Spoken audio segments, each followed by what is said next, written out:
Hello, dear friends, welcome to our YouTube channel, USAFootballZone, latest football highlights. Hello friends, this is USAFootballZone and thank you for tuning in today. On December 18th, 2022 history was made at the Lusail Stadium in Qatar. Argentina stood at the pinnacle of the world. They won the nation's coveted golden trophy and arguably the greatest player of all time, Lionel Messi, achieved the most significant result of his international career. It was a real-life fairy tale. But today I'm not here to tell fairy tales. As an analyst who has witnessed the rise and fall of football empires for 2 decades, I have seen many teams crumble shortly after reaching the summit. History is unforgiving. Look at France in 2002, Italy in 2010, Spain in 2014 and Germany in 2018. These were all reigning champions who were humiliatingly eliminated in the group stage of the subsequent World Cup. Historical data reveals a stark truth. Successfully defending the World Cup title has become an almost impossible task in the modern era. The last team to achieve this feat was in 1962, more than 60 years ago. This is not merely bad luck. It's a pattern rooted in the psychology of success. Argentina now faces its most dangerous enemy on the road to 2026. It's not a resurgent Brazil nor Mbappe's France but themselves, complacency. When you've won every major international trophy imaginable, the Copa America, the Finalissima and the World Cup, what motivation remains? When a player has already achieved everything, what inspires them to make that crucial recovery in the 85th minute? And more importantly, when their messianic leader, La Liga's Messi, is approaching his 39th birthday by the summer of the North American World Cup, will the machine called La Scaloneta still function smoothly even as its soul ages? Today we are setting emotions aside. We will use data and tactical analysis tools to analyze the current world champions. Is manager Lionel Scaloni building a lasting dynasty? Or are we seeing the first cracks in an empire on the verge of collapse? Before we delve into this analysis, if you enjoy data-driven football content beyond just the headlines, please consider subscribing to the channel. Your support motivates us to create more high-quality videos like this. Now a question for you to consider. What do you think is the biggest threat to Argentina defending their title in 2026? A. Lionel Messi's natural aging and potential absence. B. A collective lack of hunger and motivation after winning everything. Let me know your thoughts by commenting A or B below. I'm interested to hear your opinion on this. What truly defined Argentina's success in Qatar? Many oversimplify it, attributing it solely to Lionel Messi. This is a fundamental misconception.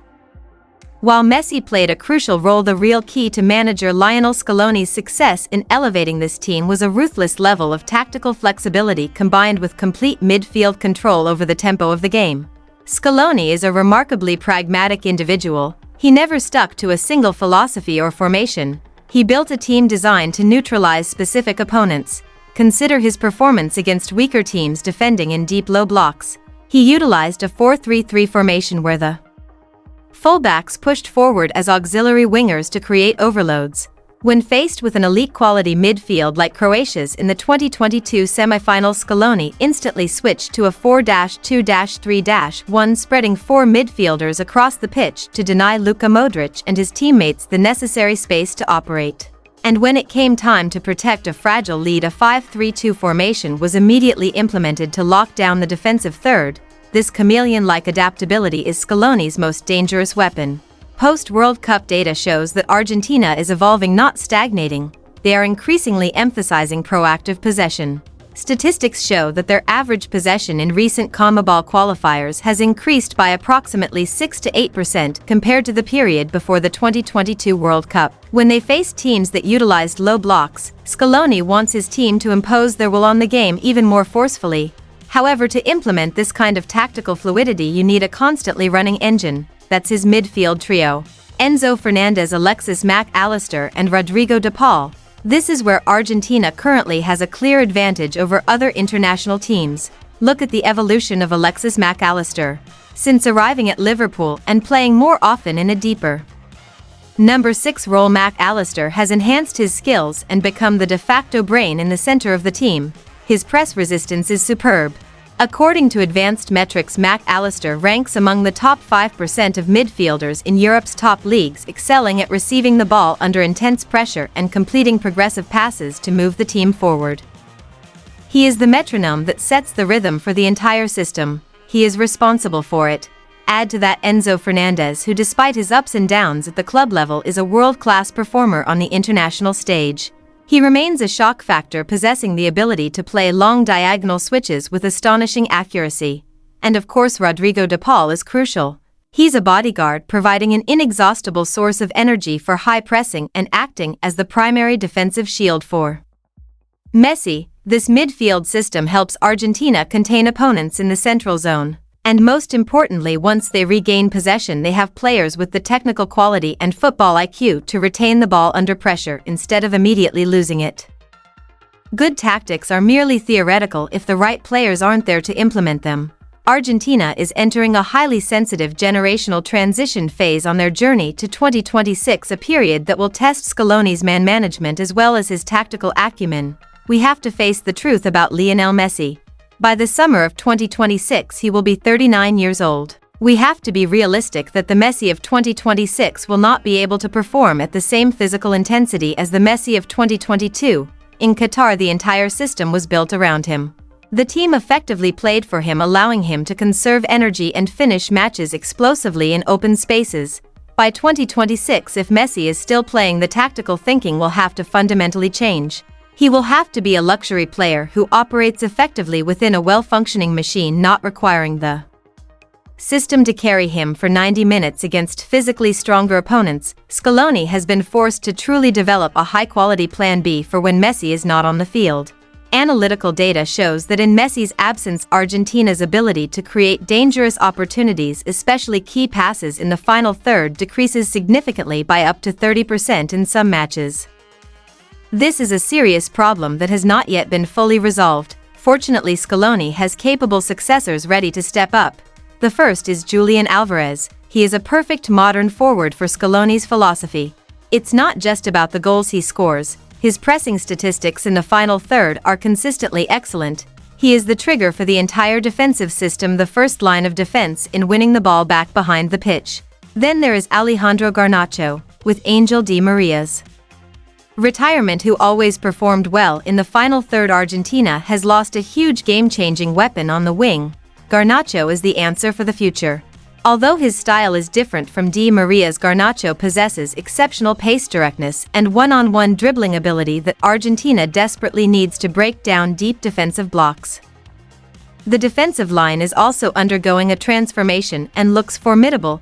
Christian Cuti Romero is at his peak, establishing himself as one of the best center-backs in the world. Alongside him, Lisandro Martinez, with his exceptional ball-playing ability, is slowly but surely replacing the experienced Nicolas Otamendi, ensuring both the necessary aggression and the ability to build play from deep for the next 4 to 6 years. So what is the overall picture for Argentina for 2026? They have concluded their World Cup qualifying campaign in a manner that couldn't be more convincing. With 38 points, they finished the cycle 9 points ahead of the second-place team, boasting a superb goal difference. They have effectively turned what is known as the world's toughest qualifying grinder into their personal playground. They have everything a national team could dream of: a pragmatic, intelligent manager who has complete faith in his team, a midfield unit that is among the most technically gifted and cohesive in the world, and a talented young generation eager to step out of the shadows of their predecessors and establish their own legacy. Yet I would argue that when you sail through qualifications so easily, it creates a new, more dangerous challenge for complete dominance. How do you maintain peak focus and a do-or-die mentality when you are never truly cornered or forced to fight for survival in a knockout tournament like the World Cup? We have seen many teams perform brilliantly in qualifiers but completely lose their identity when faced with the unique pressure of the finals. How will Argentina's success at the 2026 World Cup be defined? When you enter the tournament as the reigning champions and the undisputed rulers of South American football, there is only one objective: to defend the title. Any result short of reaching the final will be considered a failure for this generation, regardless of their past achievements. No matter what they have accomplished, the pressure of expectations is now overwhelming. Lionel Scaloni has done a remarkable job of keeping the team on the right track, absolutely. But with their stomachs full of trophies and their legs accustomed to easy victories, can he keep that fire of ambition burning? That's $1 million question that only time will answer. Argentina will arrive in North America with a sense of invincibility. They won't be able to. They must revive that hunger for 2022. Otherwise, their own complacency will lead to their downfall. What do you think about Lot Albiceleste's dominance in the qualifiers? Could this easy journey lead to their downfall? And who do you think is most qualified to fill the tactical and spiritual void left by Angel Di Maria? Leave your detailed analysis in the comments below. I look forward to reading your opinions. Don't forget to like and subscribe to the channel to stay connected with USA Football Zone for more in-depth tactical football analysis. This is Soccer Scope, and I'll see you on the field.